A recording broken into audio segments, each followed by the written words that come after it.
Plus de 20 hôpitaux dans le pays reçoivent une aide militaire afin d'épauler le fardeau quotidien du personnel médical.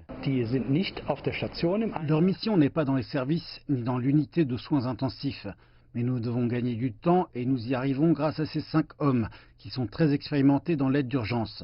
Ils travaillent dans des tentes d'urgence à l'extérieur et cela nous a permis de déployer notre personnel ailleurs. L'unité de soins intensifs est de nouveau bien plus calme. Pour nous ici sur place, l'importance de cet hôpital et des soins d'urgence pour 130 000 personnes est bien sûr notre priorité. Nous faisons aussi cela dans d'autres villes où l'urgence est nécessaire, ou bien dans des sites hospitaliers qui ont pu être fermés, ou bien en manque de personnel. L'armée allemande assiste à l'heure actuelle 23 hôpitaux. Dans le même temps, dans la capitale Berlin, des centres de vaccination sont installés alors qu'un vaccin devrait être disponible d'ici la fin de l'année. Le fabricant allemand Binder, le premier fabricant au monde de chambres froides, est prêt à produire en masse des réfrigérateurs à température ultra basse afin de stocker le nouvellement annoncé vaccin de BioNTech Pfizer qui nécessite des températures de stockage ultra froides. Et cela intervient alors que l'Allemagne a signalé son taux d'infection le plus élevé en 24 heures vendredi avec 23 648 cas et 254 décès supplémentaires. Et selon un porte-parole du gouvernement, le pays est parvenu à stabiliser le nombre d'infections au Covid-19.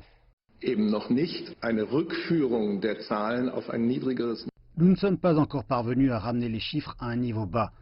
Nous avons basiquement réussi à dépasser la première étape jusqu'à présent, et cela pour stopper la forte et exponentielle croissance des infections.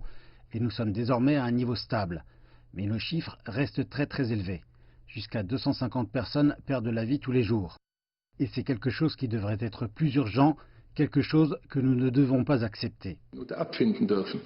Avec des températures en baisse et des coups de froid plus fréquents, les hôpitaux et les laboratoires du pays ont été inondés. Le Centre allemand pour le contrôle des maladies, l'Institut Robert Koch, a également renforcé ses recommandations pour ceux venant se faire tester pour le Covid-19.